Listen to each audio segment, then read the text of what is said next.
Okay, so when we last left with you guys, it was that that iconic moment in a game where the players um, find themselves butting up against a surprisingly large force and vamoose in various directions. So when we last left off, you were all heading in separate, or you were all escaping via separate routes.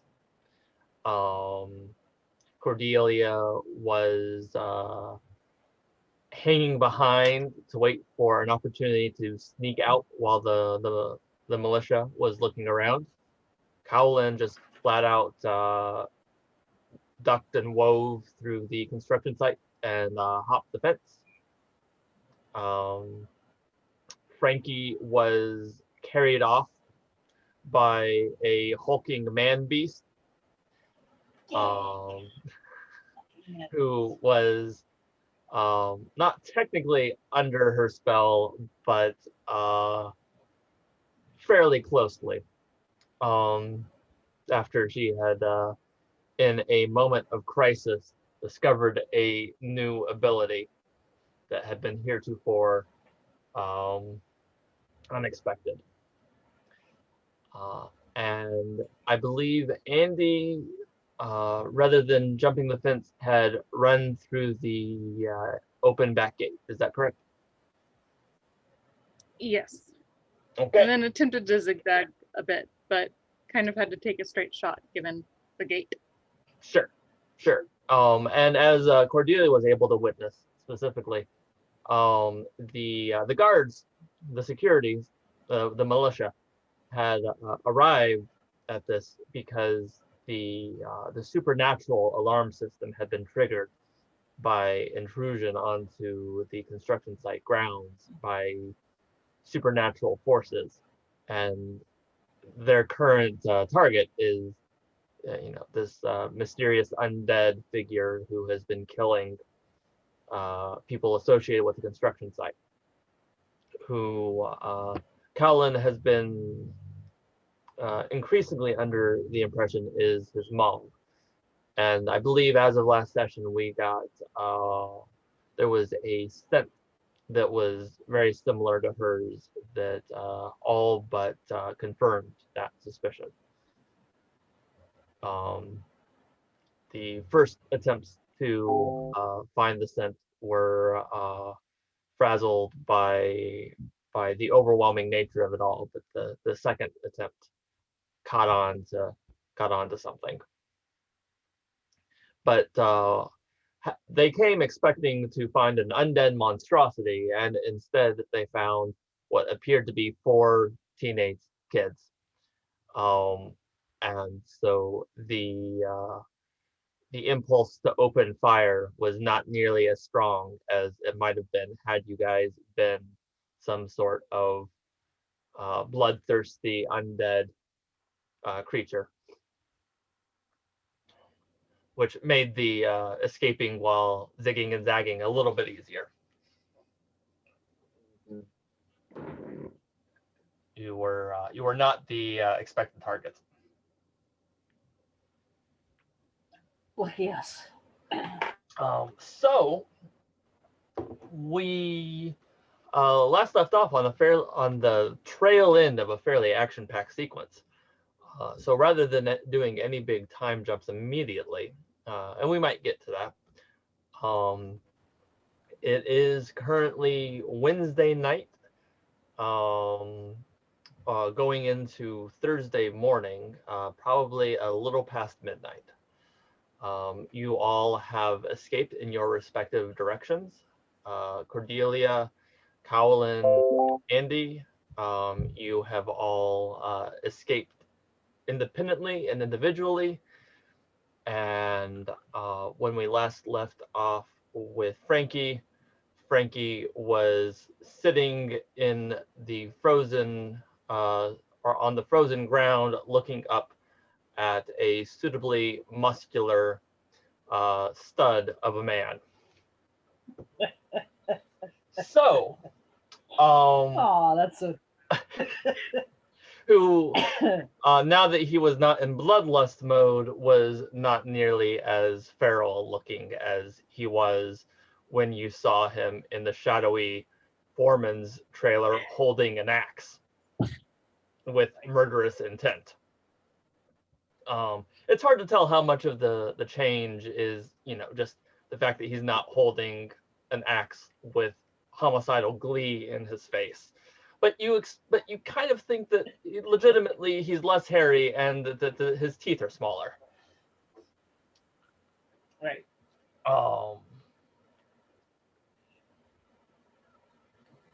So yeah. While the other players are, and I'm gonna go ahead and ask in a moment what all of you are up to, because you have an opportunity to go in whatever direction you want at this point. Some of you will have longer walks home than others, but yeah. So, but let's go ahead and jump in, since the most evocative or inspiring scene from last time was Frankie and Wolfman. So to set the scene a little, as a refresher, it's a cold night, and there is fairly fresh snow on the ground, or not, but it has that crunchy feeling, right? It's not fresh. It's had a layer of ice that's formed over it, and a rather piercing cold. This is the same night that you guys broke into the ward's estate. So a lot is happening on this pivotal evening. So the large man is standing about a foot away from you. He's taken a few steps back as he's looking at you with some degree of confusion. He doesn't seem to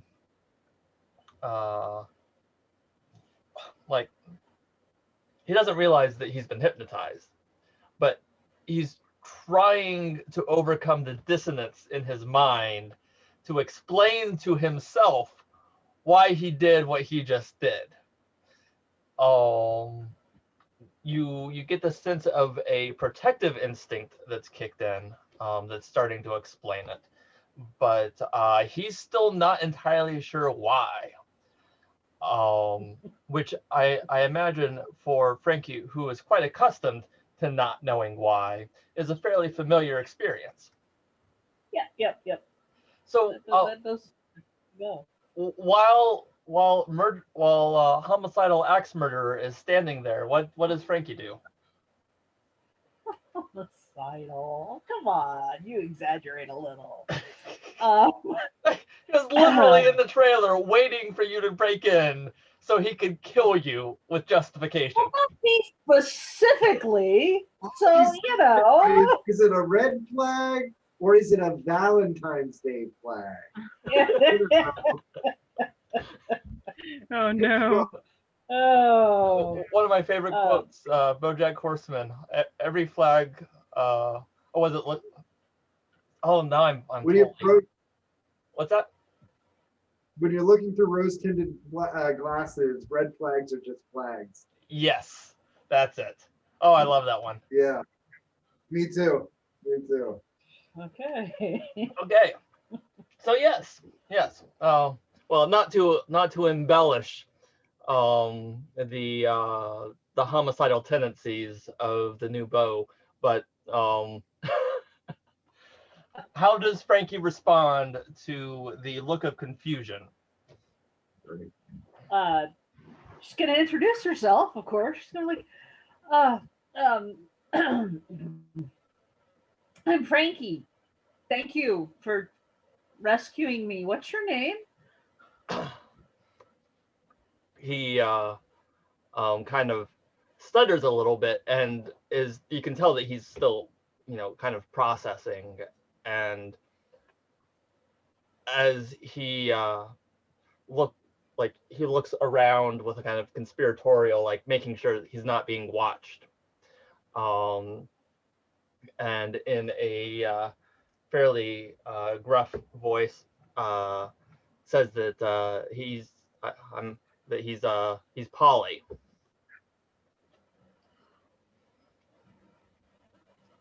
Polly.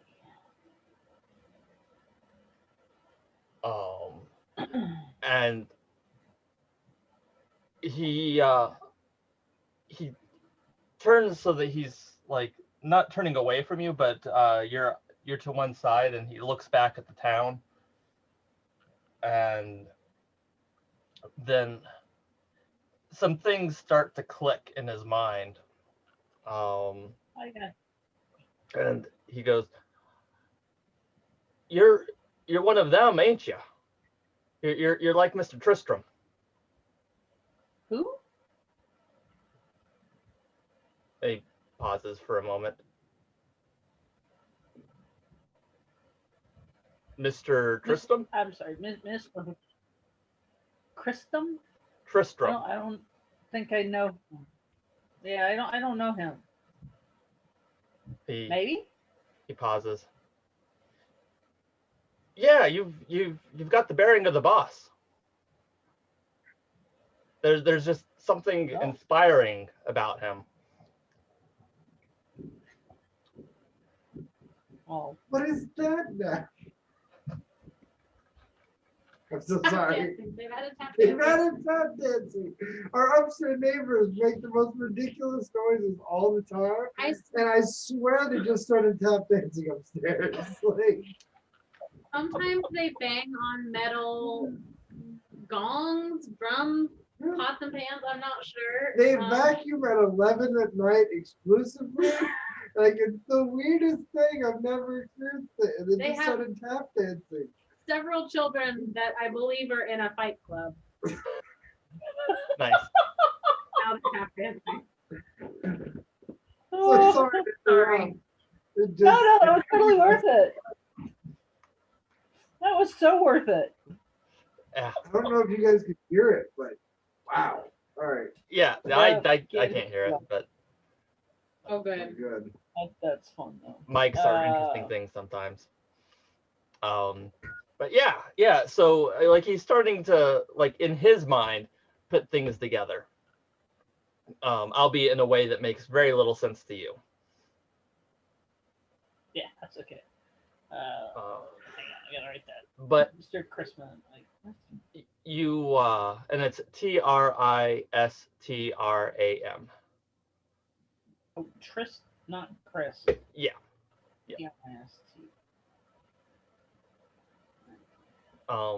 And when he says that name, it's with a degree of reverence. So you get the feeling that this is also a person that he would be inclined to protect.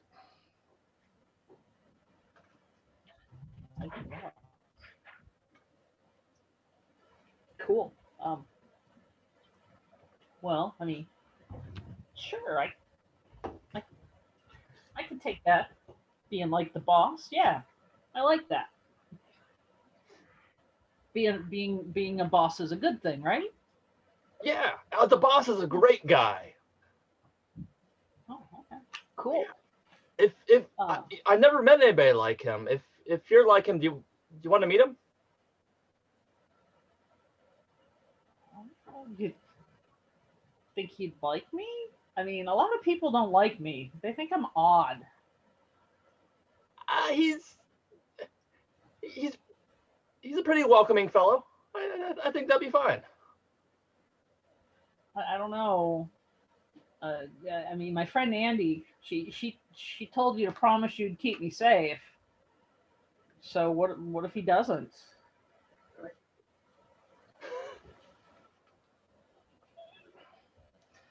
If he doesn't, then there's a function for that in the character sheet.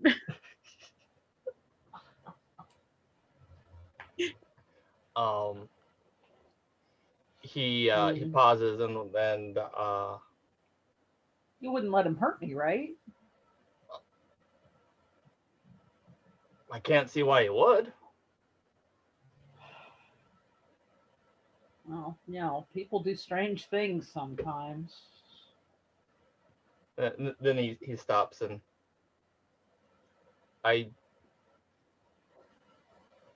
you can see some math going on in his head, and realizing that his impulse had been to bring you all the way out here to protect you, and that the boss is, the leader of the group that he was feeling compelled to protect you from. And you can see this dissonance starting to build in him as he realizes that oh shit, on the one hand he has felt compelled to protect you, on the other hand he has just turned his back on somebody else that he was sworn to protect. And this conflict is not to say that he's a dull man, but most of his life is a lot more simple than this. He is the sort of person who is pointed in a direction and proceeds from there until he is pulled back, which usually has to happen because he will keep going. And as that math starts going on in his head, he starts taking a few steps back. And you can tell that he's about to turn and run back into town.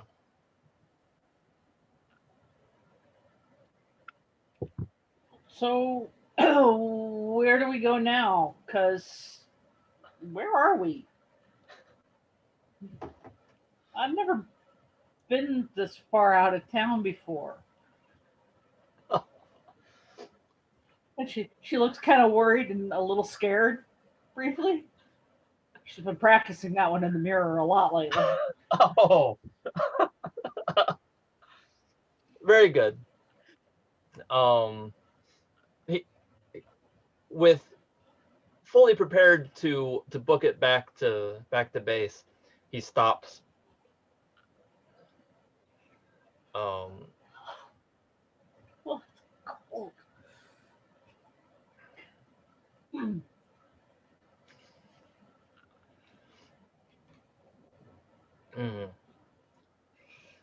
Starts looking around.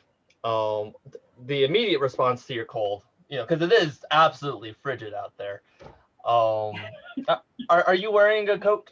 I mean, I'd presume that since you guys were going exploring. She's got a coat on, but it's she wasn't planning on being outside a lot because she was in her friend's car and then in a house and back and forth. So Sure. she's probably wearing like a sweat jacket. Sure. Hood. Okay. Yeah, a neck if you're wearing a hoodie, and it's a far too cold of a night for a hoodie.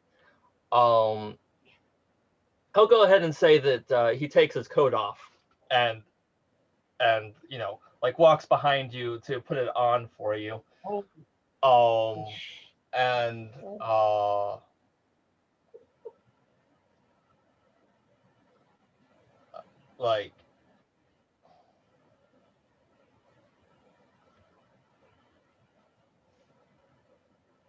he motions for you to follow and starts walking a little bit further down the road. Frankie will follow. Okay. In that case, we will jump from there back to the other three players. So, in the immediate fallout from the one other thing, Frankie. Yes. As you start walking, you hear a buzzing noise from your phone. Do you look at it or do you ignore? Oh, I'll look at it. Okay. It's your mom, who has apparently been sitting up and waiting for you to get home because you wanted to have this intensive conversation, and she wants to know where you are because it's getting late and she's starting to worry, and she's you asked a really big question, and she was she brewed up a pot of the good tea, and now she's drunk it all, and then she moved on to the hot toddy. Oh dear. Mom's pretty serious about this one. I will send Mom a text saying, sorry, got hung up with something on the we'll have to delay this till tomorrow night. Sure. Okay. So the last scene have a really the last scene that we'll see of that is you responding. And I almost want to retcon the guy's name to be Toddy, now that I've said that your mom was drinking a hot toddy.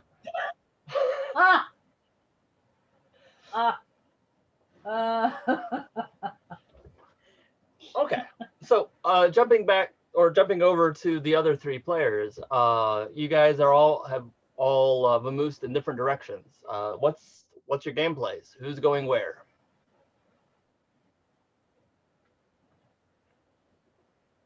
There are 1.5 of you.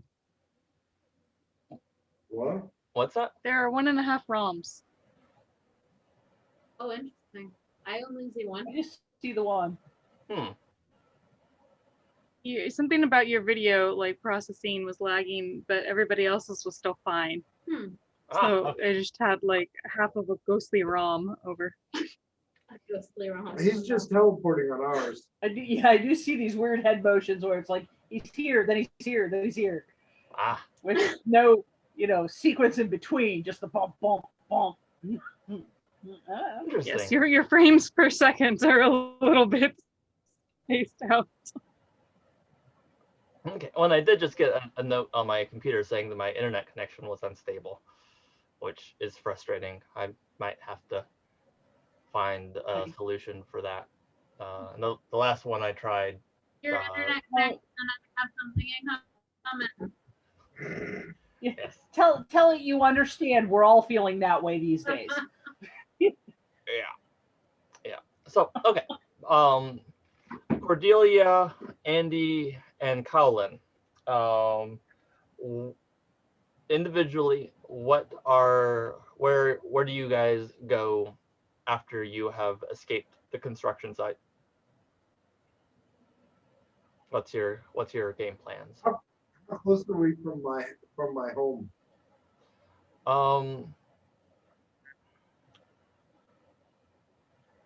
You're in the right part of town, approximately. As I recall, we had been debating between whether you stayed in the decent neighborhood and your house just got run down, or you moved to one of the seedier parts of town. But the new location of the high school is being built specifically to be accessible to both parts of the town. So. Sure. Well, let's go with the state in the house, but the house is now run down. Sure. And like maybe there's some past due notices and stuff. I am armed with the new knowledge that I have, very angrily heading towards my house. Okay. And trying to make sure I'm not followed. My priorities are: 1, not be followed. 2, find alcohol. 3, get home because there's a screaming match I need to have with my father. And theoretically 4, drink the alcohol. I mean, that was really just a part of number 2. You weren't gonna get the alcohol and wait. Right, that's not how this works. So I don't know if there is a liquor store on the way home. I will stop by in there. If there's not, I'll just go home and start breaking into his liquor cabinet. Sure. Given your age, unless you want to finagle in a backstory about a liquor store clerk that you have connections with, it's probably safer to just. I was just gonna walk in, brazenly grab booze, and put money on the counter and walk out. And if they want to try to stop me, they fucking can. Okay, noted. That's my plan. I have bad plans. Still a plan. But yeah. How does this go, DM? I like the visuals of that. But for the sake of keeping it feral, let's go ahead and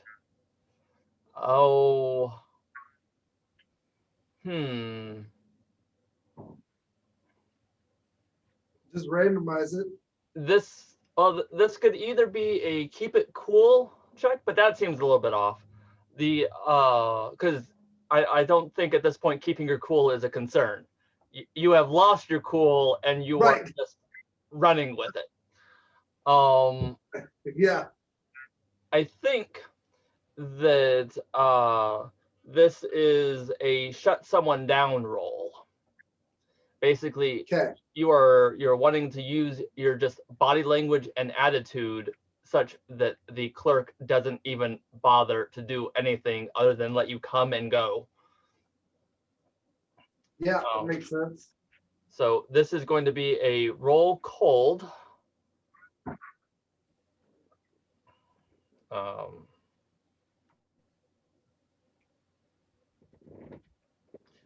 Would it be volatile? Given the way that you're going about it, I'll let you use volatile on it. Yeah. Yay. So that is an 8 on the die. You have a +2, right? For volatile?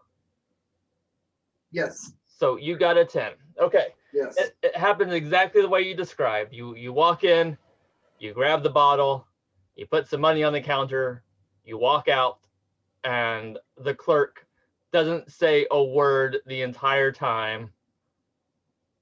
Just after you've already left, looks up at the camera and has an oh shit moment. But because he's in high school, what he's doing, it's probably just some cheap, awful whiskey or something. Just some fucking Kentucky Delight or something. Sure. Ugh. Yeah. Yeah. Going into the store just enough to emphasize that you don't give a shit, but not like browsing and looking for. Sure. Taking the first drink in the store, walking out with it. Yeah. You can tell that the clerk immediately knows that you're underage and just couldn't do anything. Right. Okay. So we'll pause on you, Andi and/or Cordelia. What's your guys' move in the immediate aftermath of the construction site?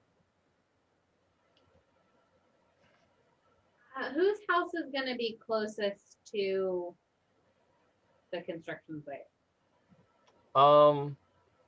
Actually, of all the houses,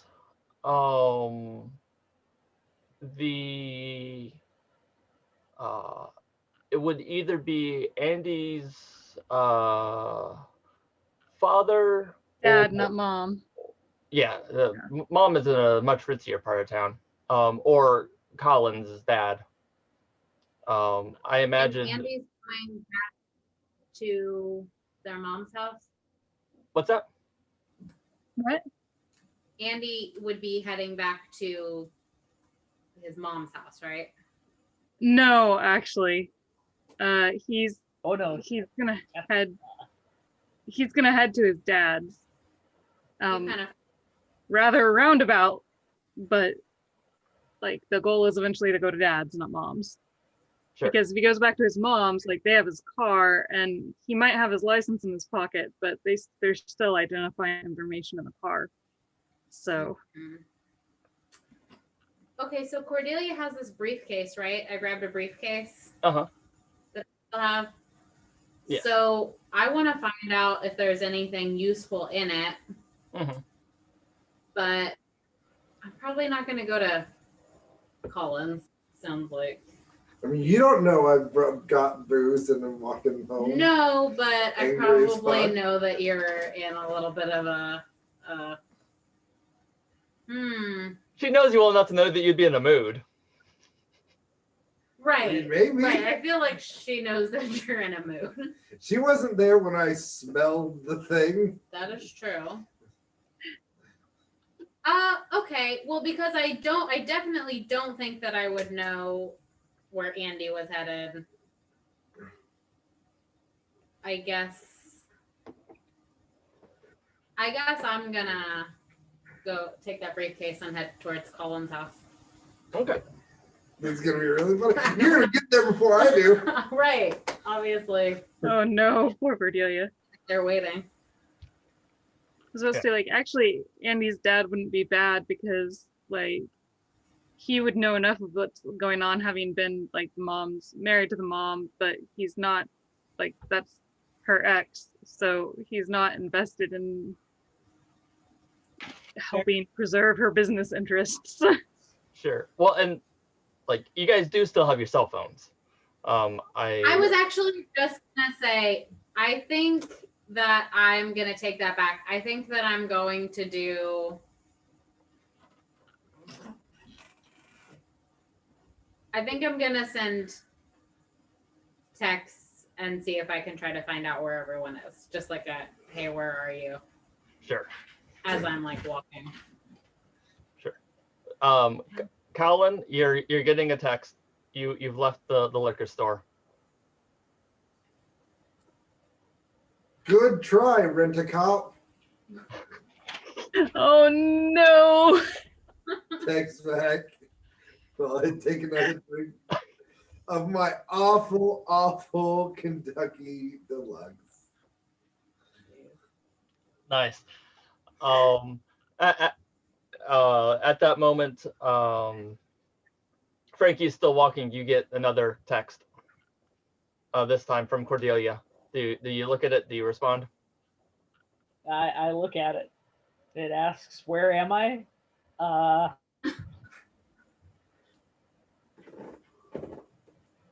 Kind of look around. Walking back into town? Question mark. Technically, you're walking away from town at the moment. Oh, whoa. Frankie doesn't know. In that case, it would be walking down a road somewhere with is it Polly or Toddy? Which Let's go with Toddy. I just like that too much. With Toddy the Axeman. So far, neither of these replies are giving me much hope. And Andi, you said that you are going through a circuitous route. You're not going back to get your car, but you're heading to your dad's. You get as you're walking down the cold, largely. Actually, when you get the text, you would be not very far from a bar, and you can hear a little bit of revelry coming from the bar, as a couple drunkenly stumbles out the door, and as the door closes, it's one of those ones that has the like a glass door, but the door, the glass is covered, but for the moment that it's open, the bright light spills out. And there are two things that two bits of stimuli that I would describe that Andi is experiencing at this moment. One is your phone is indicating you're getting a text from Cordelia. And the second is that drum beat that I've described is starting to just reverberate through your body, almost like you can feel it in your temples. And the primitive,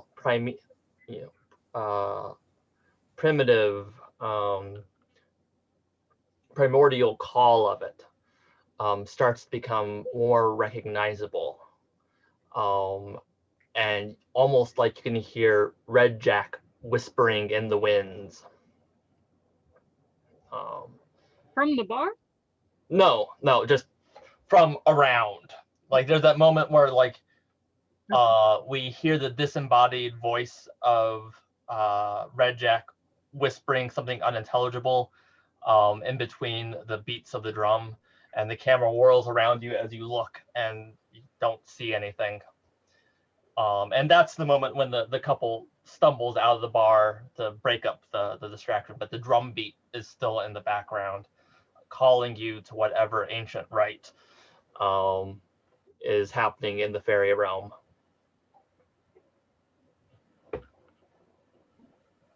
Okay. I am going to do a very like teenager outsmarting themselves thing, and like my phone is on silent, so I'm going to hope that everybody else put theirs on vibrate and call to make sure that the person who picks up is Cordelia and not Rent-A-Cop. Okay. So like I'm gonna duck into like around the corner from the like, so I'm not like in the doorway and like into the back alley of the bar. And so you do go ahead and pull out the phone and call back. Yeah. And I just want to again emphasize that over the course of actually first Cordelia, you get a call back. Do you answer? Mm-hmm. I presume that you guys have each other's numbers at this point, like contacts, unless you're like me. Yeah. As Joe has pointed out, I'm absolutely terrible about actually putting names next to phone numbers. It's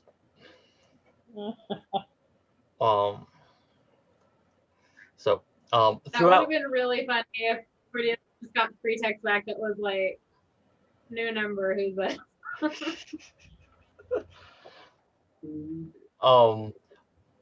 Yeah, Cordelia will answer and just kind of quickly just like, hey, where are you? Send me an address. We need to, I don't know. Tell me where you're going, basically. Yeah. And again, just to reiterate, throughout this conversation, this drum beat, like the camera, like it's almost overwhelms the dialogue. Right.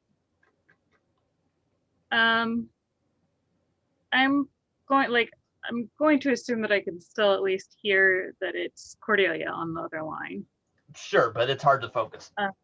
Even if I can't entirely. Yeah. So Andy's gonna tell her like, I'm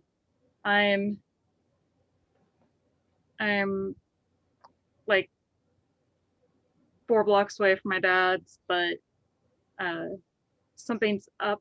Meet me there in an hour.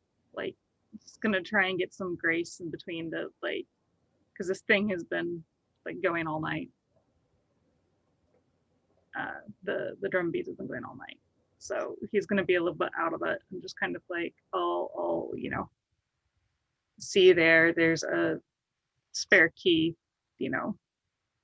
under such and such door. Okay. Don't worry, my dad gets random strange teenagers in the house at all hours. It's normal. Well, he is used to Andy coming in at weird hours, so like as long as he doesn't see Cordelia, well, and like come in, he's going to assume. I would assume that even if he did, I don't know a whole lot. We haven't fleshed out Andy's father a whole lot. but I'm under the impression that if Cordelia informed him that she was invited there by Andi, that he would observe hospitality. Oh yeah. Okay. Yes. Probably not quite with, a tea tray from the greenhouse, but Sure. Okay. So much warmer surroundings than those. I will. We'll do a little bit of jumping around. To jump back, and I think this is going to be a relatively quick snippet here, but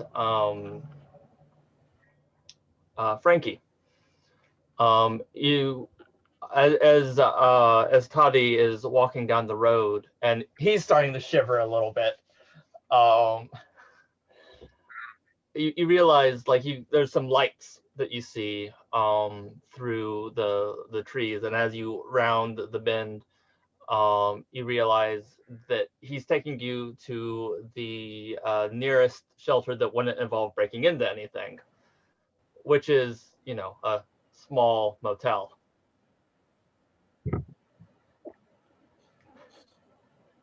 Perfect.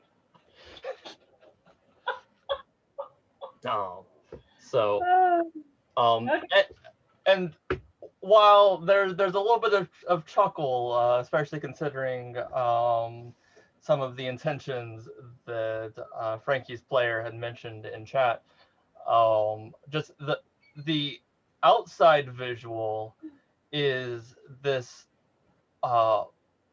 overly muscled, large man who is, not a teenager by any stretch and not in his 20s, maybe late 20s, maybe, who at this point is wearing pants that are reminiscent of military issue and is wearing a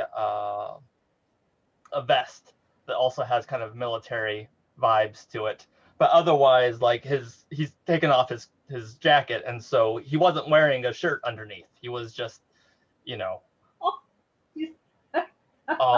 and this guy is escorting a high school student to a small motel outside of town. Small motel on the outskirts of town.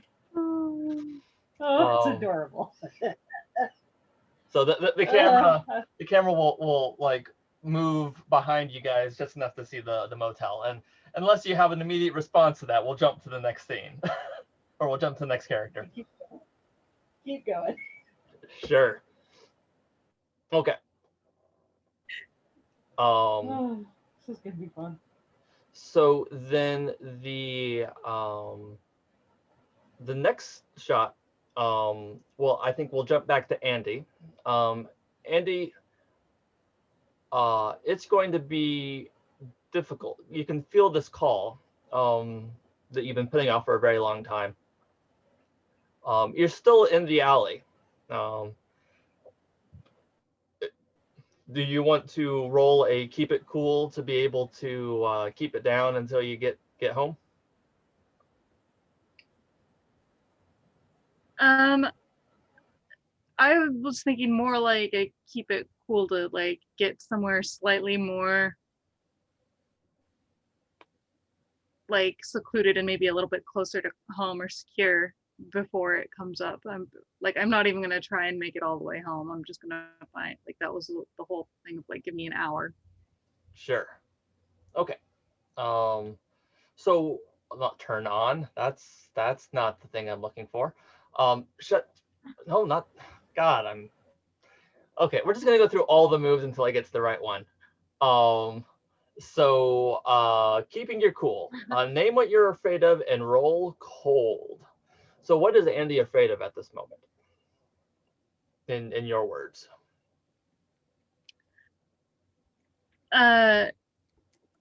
He is afraid that either he won't that when he responds to the thing, that like he's not entirely sure if he doesn't know how this works yet, so he's not entirely sure if his body's going with him or if it's just like he's left defenseless in the real world while his brain is elsewhere. So he's afraid of like somebody like stumbling across him before he can get back to his dad's house and by himself that extra like 12 hours before the police come knocking. Because they'll check with the parents for the mom first, probably. Since it's her car, technically. But he's also afraid that if he goes, he won't be back in time. Like he won't be back at the end of the hour. Sure. Okay. So you have a cold -1.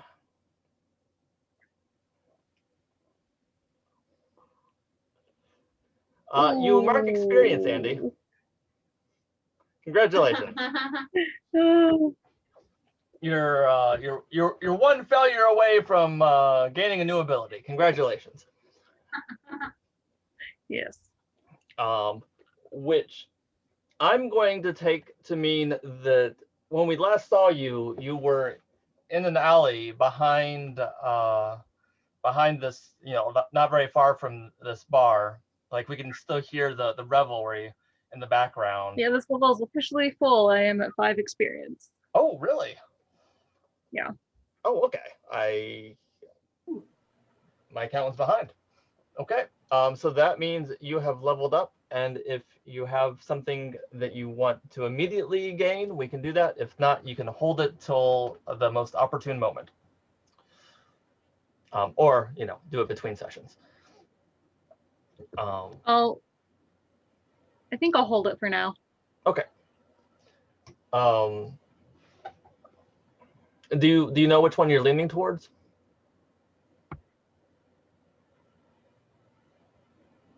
I was either going to do the Wild Hunter Guide if I took a move, or maybe zero out my dark. Okay.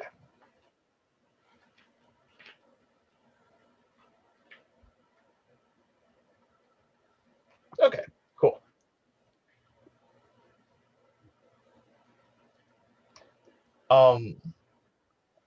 So I'm going to interpret that. Like I said, when we last saw you, you were in this alley, and the drum beat was getting more intense.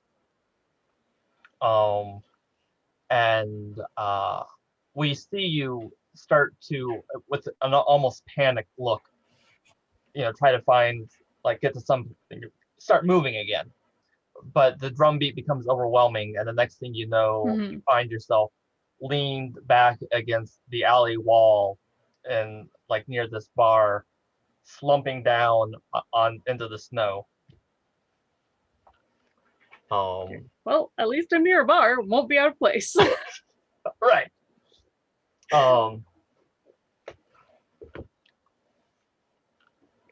Okay.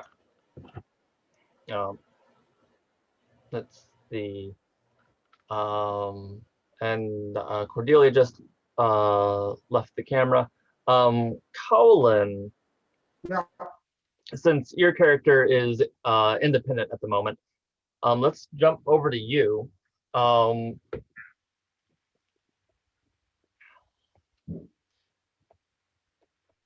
So actually, I had a couple of notes. Describe for me again. You're as you're walking, you're drinking, right? I just bought like a little fifth of hard liquor, and he's young and inexperienced, so he's drinking the whole thing.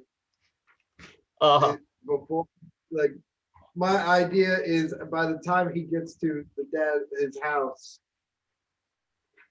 he'll kind of run into the trash can that's been set outside, and he will finish the last sip and throw it in, and then stumble up to the house. I'm kind of envisioning that it's the kind of place where one of two things: either the the trash can is kept by the side of the house and it almost never gets to the curb, so it's just overflowing, or it's just permanently on the curb so that you don't have to even think about taking it out. Yeah. That makes sense to me.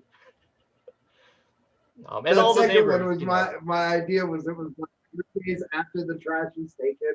Neither of them have bothered to bring it back. Right. Yeah. Okay. Through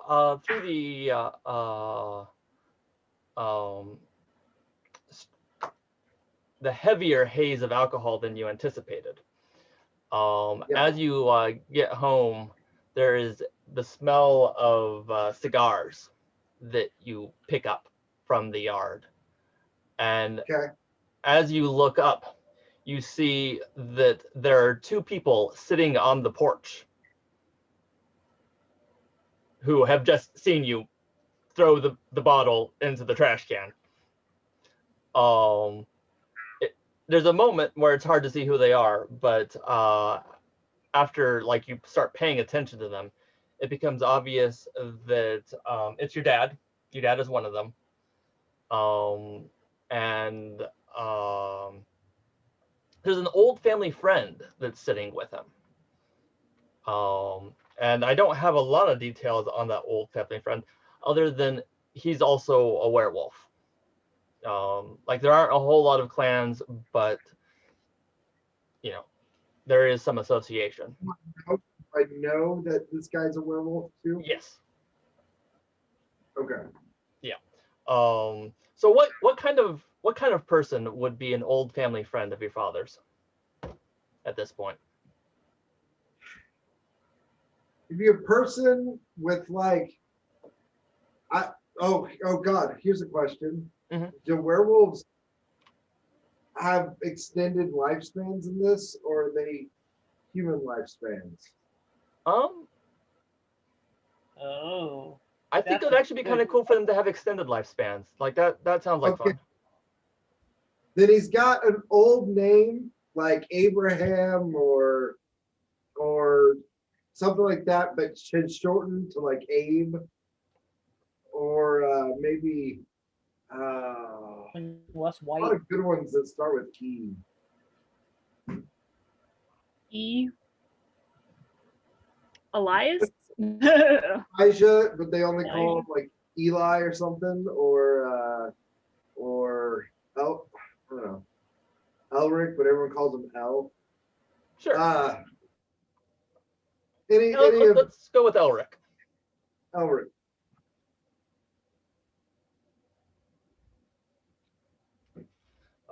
And he's not Mexican, but like something about calling him El, like there's just like his favorite drink is tequila or something, and there's just enough that for some reason in your head there's an association between him and Spanish, and it's weird and it makes no actual logical sense, but in your mind, he like from a young age he is just the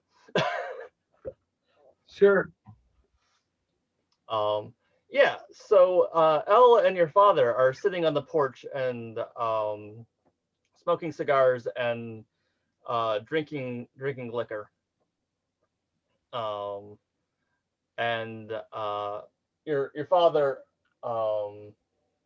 is kind of sitting, not hunched over, but he's visibly frustrated, and Elle is kind of like leaning back in the chair with his feet kicked up. But as the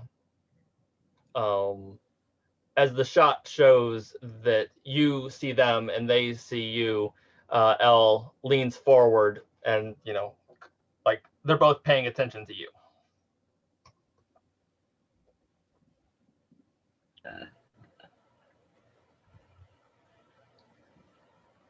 You know what they're fucking doing out there? Ooh, at the school? Did you know? Did you know what they're doing out there at the school?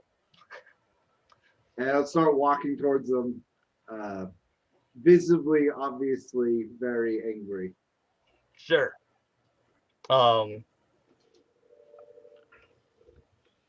let's see.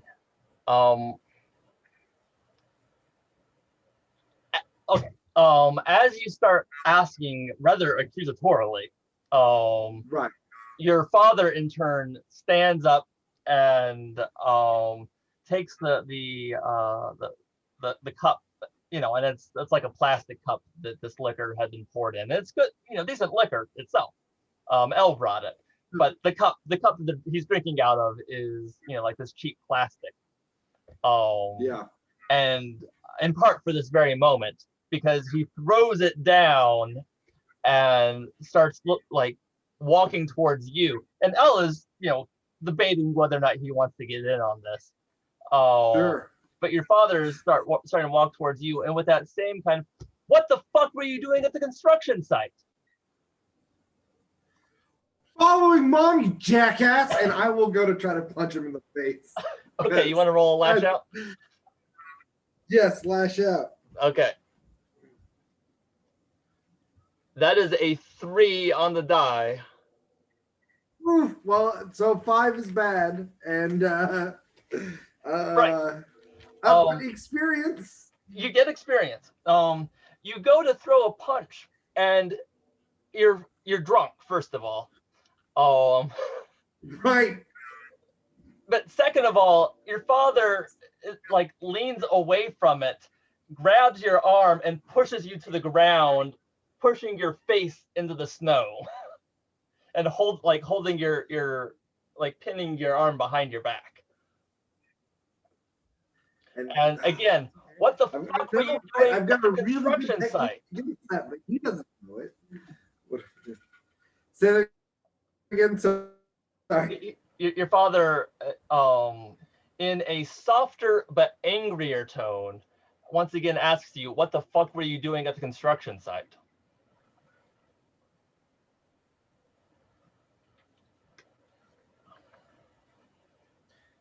What would he say? He would say, he already said following mom. they're trying to kill her a second time, you dickbag. And he will kind of push off of you, and that's what I was doing there. It's he pushes off. Is he doing anything before I interrupt him with that? Yeah. Like as he pushes off of you, what he says is that it's not your fucking mom anymore. Go inside, get some water, sit the fuck down, and Elle and I will be in a moment. So you knew, and that he's gonna be right up to his feet and just right back to trying to beat his dad's ass, probably terribly. So you knew. Sure. Well, and I mentioned, and I'm trying to minimize the amount of double rolls in a scene for any given thing. So yeah, I'm going to point this out. Still gets his ass tossed around. We can use that same roll. It's fine. Well, as you start to throw yourself into your father chest first rather than with your fist. Right. That kind of like domination sort of way. Dumb teenage stuff. Yeah. You find that you stop halfway there because Elle has come behind you and has you by both arms. Sure. And he had been waiting to decide whether or not he wanted to get in on this, and he decided that this was the moment to do it. Sure. And you feel, as he has your arms behind your back, that he kind of lifts up on them. Yeah. Not enough to pick you up entirely, but enough that you are more on the ball of your, or the front of your feet, rather than on the heels. Like you don't have a whole lot of leverage. That feels helpless as fuck. What's that? Right. Yeah. And he starts. And I said, yeah, and that feels helpless as fuck. He starts walking you into the house. there will be a tirade of obscenities and accusations about how these two you knew and you didn't talk to me. You never say shit. All you did was fucking get her killed, didn't you? You got her killed, didn't you? And you didn't say shit about it when I've been trying this whole time, and just start calling them random names as the camera kind of like closes out on them pulling him into the thing. Sure. The thing that I will like, I don't even know if this will make it into the final cut of the episode, but I kind of have this image of after you say that, Eli or Elric is continuing to walk you into the house, and as you put the blame for your mother's death squarely on your father, he pauses. Elric and you keep walking, and your father turns around, walks over to the trash can that's still by the curb, like goes out of his way, kicks it over, stands there a moment, and then turns around and starts walking back into the house. Yeah. At least one of the neighbors has poked their head out, because this doesn't happen in this kind of neighborhood.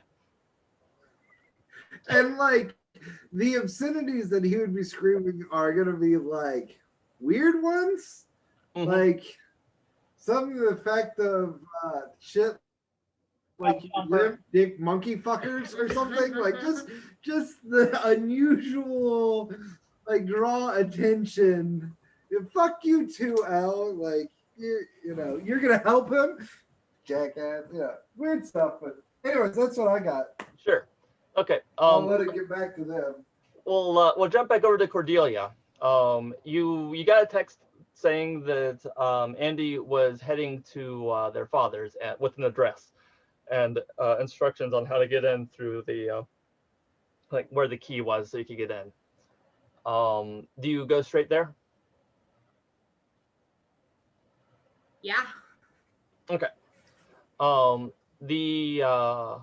And Andi's father's house is a lot more humble than Andi's mother's house. And you can correct me if I'm wrong, Andi, but it's not in a bad part of town, but it's also not the best. Yeah, I was gonna say it's actually probably not. I think when we looked at the map, it's probably not that far from Caulan's house. Sure. Okay. Sure. Like, nice-ish, but it's one of those neighborhoods that's starting to age or run down. Gotcha. I just have to say, as a player, it is absolutely killing me inside that our Fae has just sent the witch into her father's home where she could do anything or take anything that she thought would give her some more strings on people. Oh yeah, sure. The rub there being if she has not clocked that both of Andi's parents also have a heritage, even if not as much. Like if she mistakes his dad for human and then violates hospitality. Talk about keep it melodramatic. Sure. So yeah, Cordelia,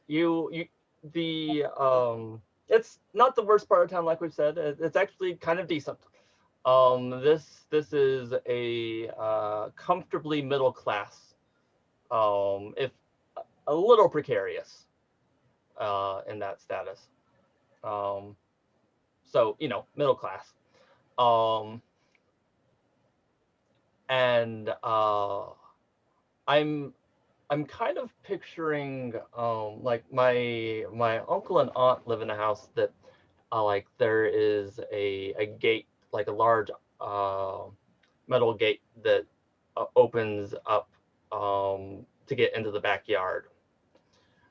So I'm imagining that it doesn't really lock unless they put a padlock on it. but so I'm imagining kind of like that, where you're able to kind of like go into the backyard and get like the key is right where Andi said it would be, and you'll be able to go in through the back door. There are some motion activated lights that turn on when you walk up to the back porch. Okay. And the door kind of clicks as you put the key in, and kind of creaks open into a house that has the lights off. You find yourself right now in a fairly dark kitchen. There's a light switch right to your side if you want to turn it on.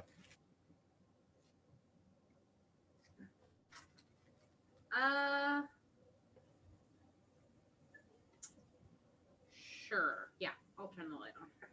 Okay. And with that, like when you turn the light on,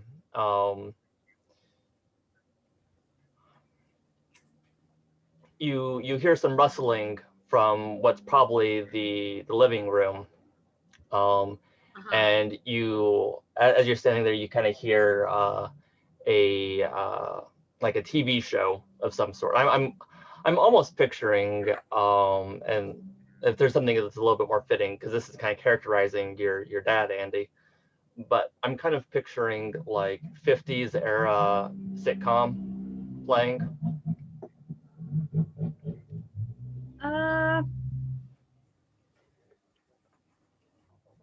Archie Bunker, maybe? No, I'm gonna say he's watching Looney Tunes. Looney Tunes. Okay. Like the old Looney, like 50s era, but Looney Tunes, not a sitcom. Sure.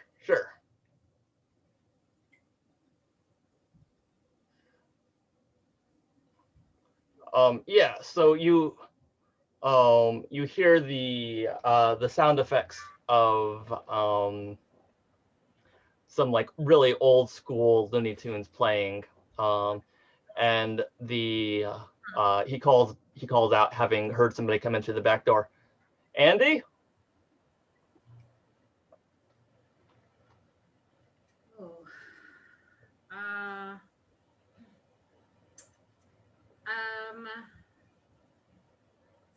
So Cordelia will set the briefcase down in the kitchen, and then go walk to where she heard him call from, and just go introduce herself. Say, hi, sorry, I'm Andi's friend. Okay. He's a little confused for a moment, and he, like, with your arrival, the first thing that he stands up and like goes to shake your hand, and like, oh, I'm Andi's dad. What's your father's name, Andi? Oh God, I don't think we ever named his mom or his dad. I just know his mom's last name is Ross. Yes. For a second, Rom, I thought what you were saying, I thought you in character as Andi's dad was asking Cordelia what her dad's name was, and that cracked me up. The first question would be, I'm Andi's dad, what's your dad's name? Yeah, that's how I heard it too. I don't think I'm going to go that direction, but that's fun. No, I know. It just, that's what. We're going to say that his name is Robin. Robin. Good name. So yeah, he stands up, and like he's been eating some chips straight out of the bag, and he brushes off the salty crumbs, and goes to shake your hand, and then hi, I'm Robin. I'm Andi's dad. Is everything okay? You're showing up awfully late, and I think that like this should be Andi's night at their mom's. What is everything okay?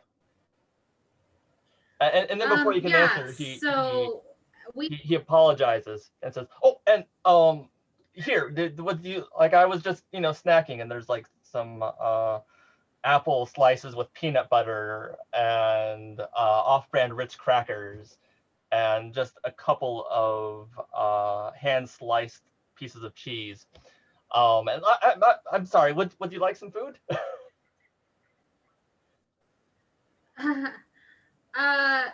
No thanks. I'm good.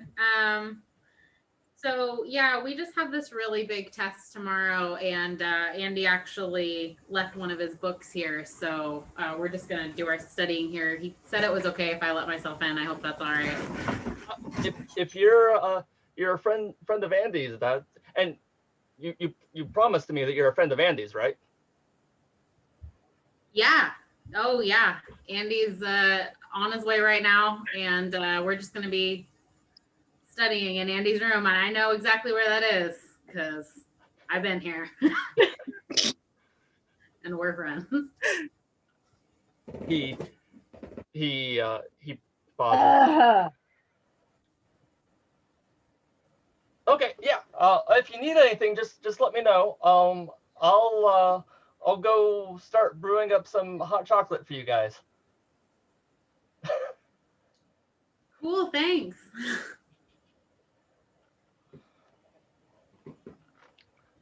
There are advantages to hanging out at the fairy character's parents' Sure. house.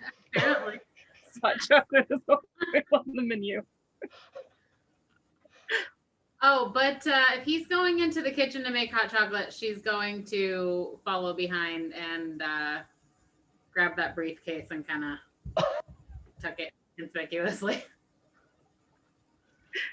Okay. What would you be most afraid of at this moment?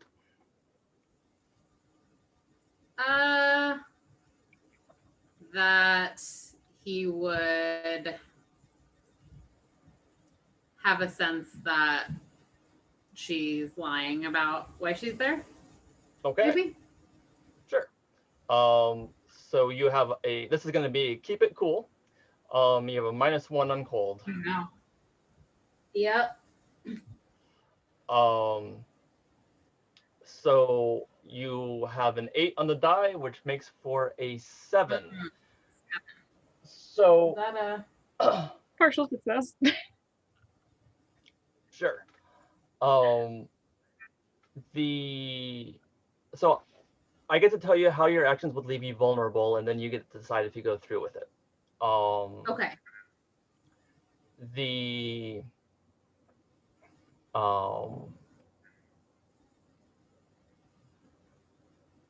You realize that yes, you left the briefcase in the kitchen. But you realize that if you follow him into the kitchen, because I mean, you just said that you knew where Andy's room was, so that you're gonna go do the thing. You realize that if you follow him in, you might put yourself in the position where you're gonna have to answer even more questions. So if you're afraid of being caught in lies, the web is going to get more tightly pulled if you go in.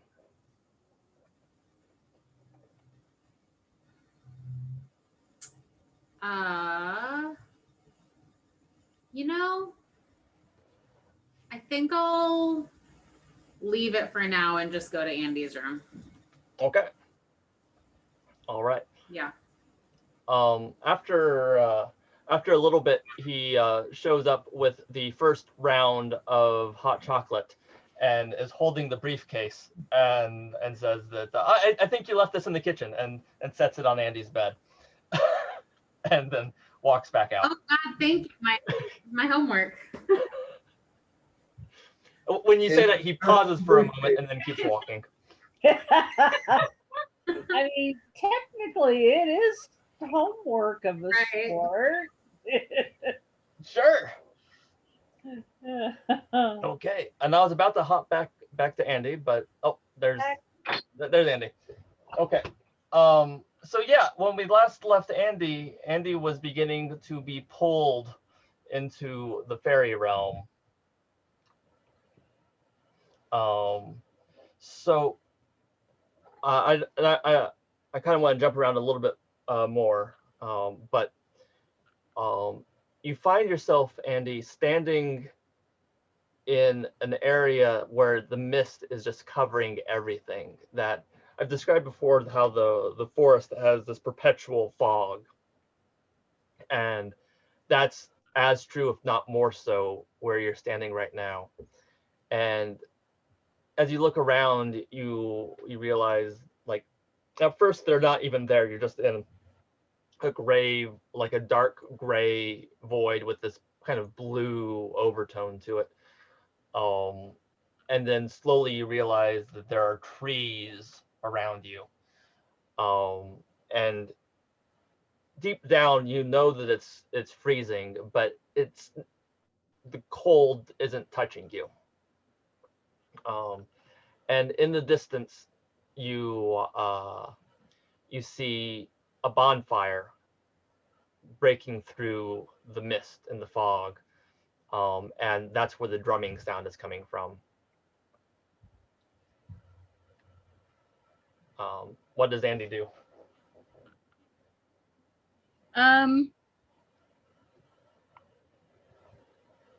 Andi is going to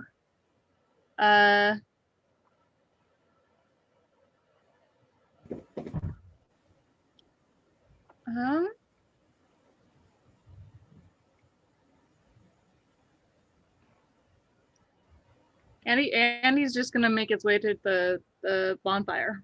Okay. All right. So like I said, I'm gonna kind of do a little bit of rapid fire jumping. Frankie, when you guys get closer to the motel, Toddy, like as befuddled as he seemed to be earlier, is well aware of what this looks like, and tells you to stay put while he goes in to pay for a room. So you find yourself standing by the side of a motel in the dark night as an older man pays for a room. How does Frankie react to this? She goes, okay. She stays put and waits. Sure. Okay. And we come back. So then let's jump back to Caulan, who has been deposited on the couch, and Elric, and I'm kind of picturing him as having a beard with kind of balding but gray, like longish hair. Sure. When he deposits you on the couch, he stands there for a moment, and in that kind of pose where, like, there's one leg kind of in front of the, not in front of the other, but like he's ready to shift his weight one way or the other if you make a move. Right. So, and camera pans across the face where, like, some of the wolfish features are starting to show, but like restrained a little bit for me. I restrain it a bit. Sure. And he just stands there a moment to make sure you're gonna stay seated. Sure. Okay. And with that, he walks into the kitchen. You hear the faucet turn on. And then he comes out with just a huge cup of water that he sets on the little stand next to the couch for you. And unlike your father, he puts it on the coaster that's largely ignored. Sure.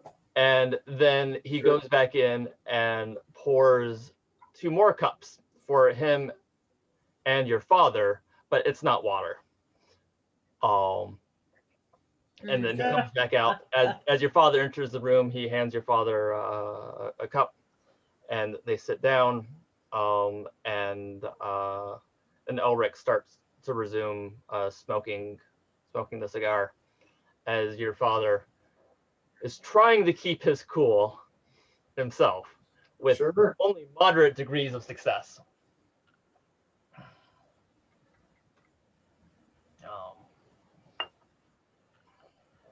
But he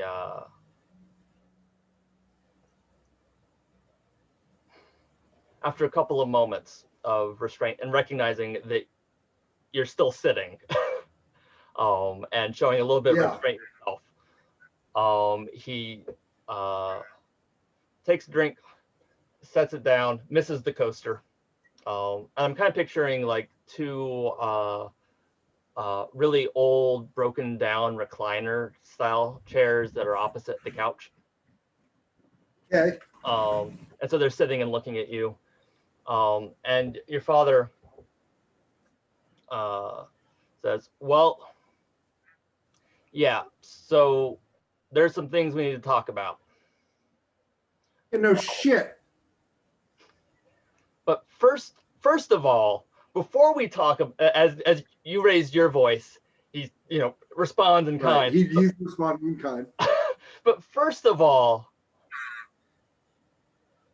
some of the huntsmen were here earlier tonight to get some of your mom's old things so they could track down whatever she's become. And you were having your escapade at that very moment. They got the call while they were standing in this room. Well, why?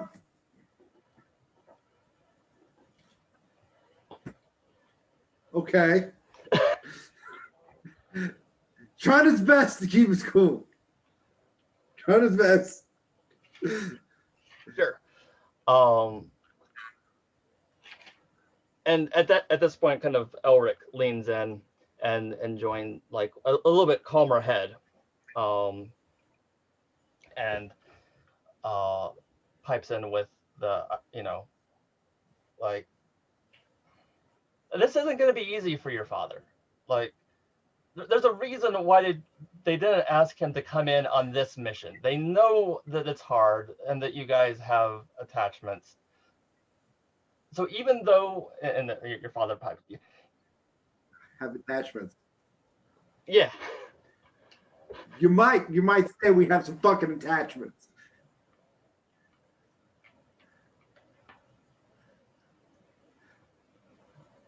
We've talked about the changes that you're going through and that you've been going through with.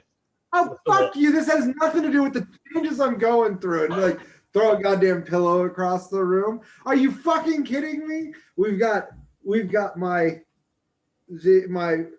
mom didn't want to have this thing built for some fucking reason. She must have had a good reason. And we've got you and her have a fight.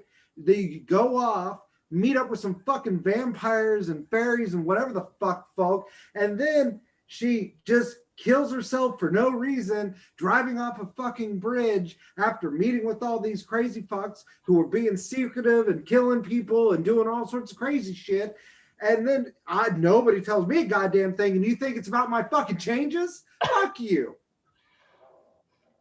He swallows some indignation as you go through that tirade before like pushing himself into the conversation once again to assert, you know what the fuck we are, right? And you know that our family has been in this town since before its inception, back in the old settlement. You know these things. We've talked about those things, right? Okay. How the fuck do you think that people like us have been able to stay in this town that entire time? You think that we are so magically subtle that nobody would have noticed? Look at you, look at me. We're here, we've managed to be here the entire time because we serve a purpose. And that purpose, like everything that you've said about the crazy fucks in this town, yeah, it's crazy.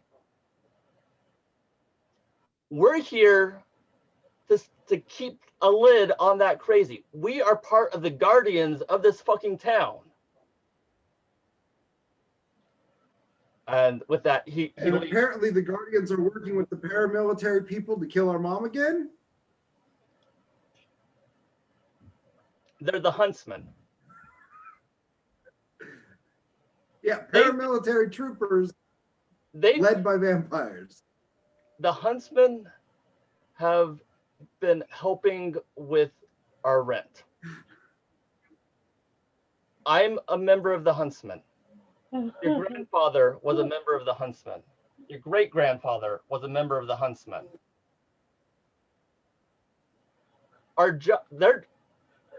Their job, back before they were, kicked out of town, they've been invited back in.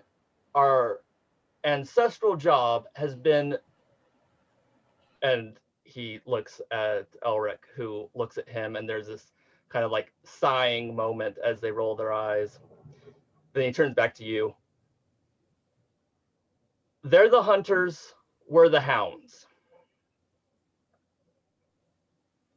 That's the way it's always been. You know the parade that happens in the spring where the devil that lives in the woods gets run out of town by a bunch of dogs? Yeah, the one I kicked the ass of the other day. And with that, he pauses. Sorry. And he and Elric look at each other, and there's like just a moment of silence. Like move around a moment, like collect myself and sit down. Yeah, I fucking met him in the woods the other day. Kicked his ass. What about him? And your dad just kind of like leans back, and actually that's exactly what I'm doing. Like, oh shit.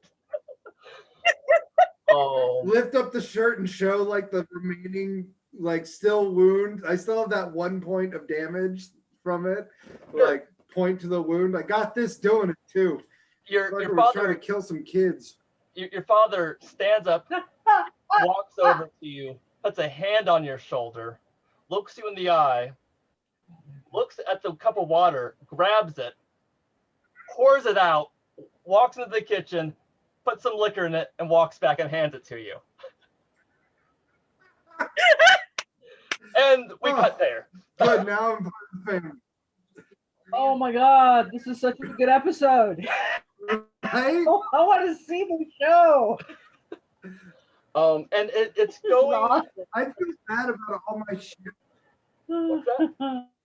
I'd feel bad about all my shouting in this apartment if my the upstairs neighbors weren't like tap dancing this episode.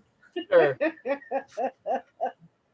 Okay, and like I said, I don't want it to be a terribly long episode because we're all going to hit fatigue faster than normal. Sure. And that's a real feeling thing. so much better than I was when we started. Oh, good. But I'm starting to reach that point where the further I go, I'm going to start stretching more and more, and I kind of want to keep it good. A little tighter. And that is just a beautiful enough moment that I really like. Cutting there feels like a cutting is fine.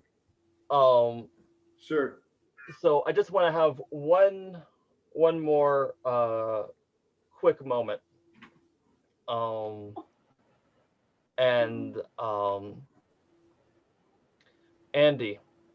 as you walk towards the bonfire, feeling called, as you get closer and closer, you can start to make out that in the center of it is in the center of the woods where the bonfire is, there's a large clearing, and it's larger than the one that you were in the last time you saw Red Jack.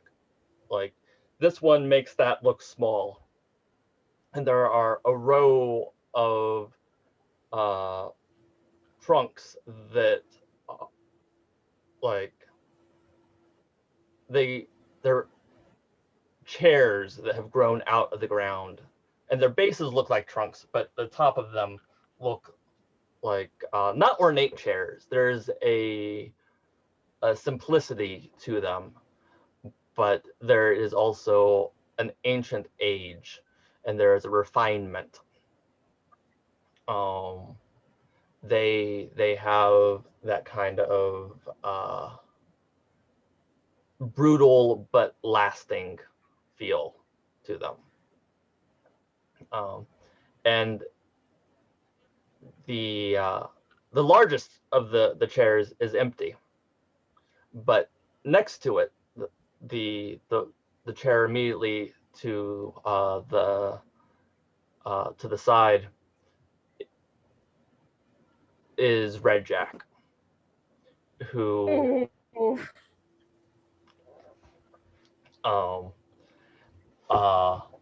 is presiding over, and there are a number of other creatures sitting in the other chairs.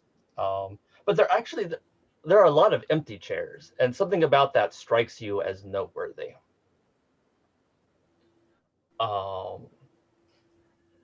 And there's the bonfire, and around it are a number of figures that are dancing. And the characters sitting on the chairs have this kind of inhuman bestial quality to them, but the ones that are dancing seem human. The people who are drumming, it's a combination of humans and these bestial figures. But Red Jack is paying attention to this and is singing out to the sound of the drums, and whatever song he's singing, you can feel it, that it's the thing that's calling you, that the intonations are being carried on the sound of the drums, and this is what we're feeling pull you in. And you find yourself very close to the edge, much like where you tried to place the boundary last time. And there you realize that there's another figure that is hiding behind a tree. And it takes a moment, but the mist is able to, like, you get close enough as you're walking. Actually, first of all, I presume that you get close enough to recognize them, but you have the option of just avoiding them and going straight to the bonfire. I think, does he like, has anybody at the bonfire seen him? Not yet. Okay. He's gonna approach the guy. Okay. Hiding behind the tree. The person behind the tree, as you get close enough, the camera pans around, and you recognize that it's hard to tell from the body language whether this is a moment of mischief, or this is a moment of mortal danger, right? Like, the body language is somehow a seamless blend of both. But you slowly come to realize that it's Logan, and that he's standing there doing this towards you and motioning for, like, when you get close enough, he'll, like, grab your wrist. He's gonna do it because, like, one, he's got a crush on, like, as much as, like, this is as creepy as I'll get out, like, he's got a crush on Logan for forever, and two, dude has a string on him. Sure. And so if everybody's okay with it, that's where I want to end the episode. Cool. Sure.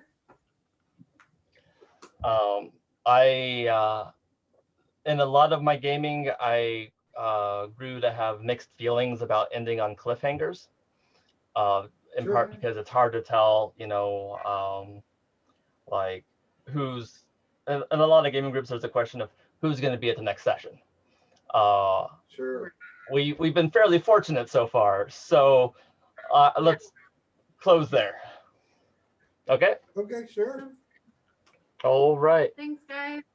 Well, I'm gonna go ahead and stop the recording.